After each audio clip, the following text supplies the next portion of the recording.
papasokin natin. Nandiyan daw yung yung bagong National Library diyan sa Starfield. So tawid lang tayo. So pass tayo. So mga ka-homesick, andito tayo sa harap ng Starfield. Pasukin na natin yan. Ano pang inaantay natin? Andyan daw yung malaking bagong Starfield Library dyan sa loob. Ito ang pinakabagong Starfield. Bagong bukas lang to, yung Starfield na to. Ang dami rin mga mabibili dito.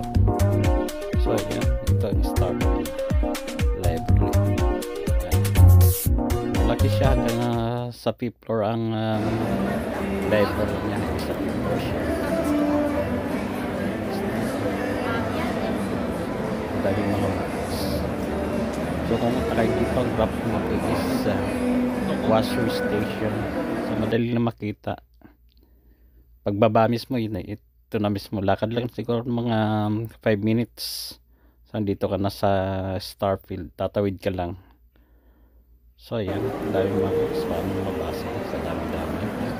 Nasa mga paano mabubuhay yan. At wala problema pag nagluto pa, meron silang food court. Food court dito, nasa food court. Dami makakain. At saka yung mga gilid niya, meron siya mga table niya kung gusto mo tumambay. May mga table niya. Coffee. So mga datingan dyan. Ito naman ang Starfield sa may QX. Itong lumang Starfield sa may QX. Ito mas maraming mga books dito kasi tabi-tabi, dikit siya. Yan. May matataas din siya, kaso nga lang sa Starfield sa Waso hanggang sa 5th floor siya, hanggang sa 5th floor. Unlike dito dik yung mga books. Yan. Dito na to sa QX, Starfield QX. Magbukas lang kasing Starfield dun sa Suwon, sa Waso Station. Yan. Sa Waso. Tambay. Ibig siguro kasi mga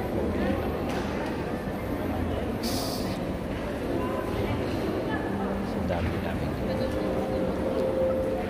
Sa lahat, Happy Chinese New Year, Happy Sulal Day sa ating mga kababayan dito sa masulog dito sa Bulacan. Happy Chinese New Year. Enjoy your vacation. Enjoy your gala mo na for this vacation. So yan muna.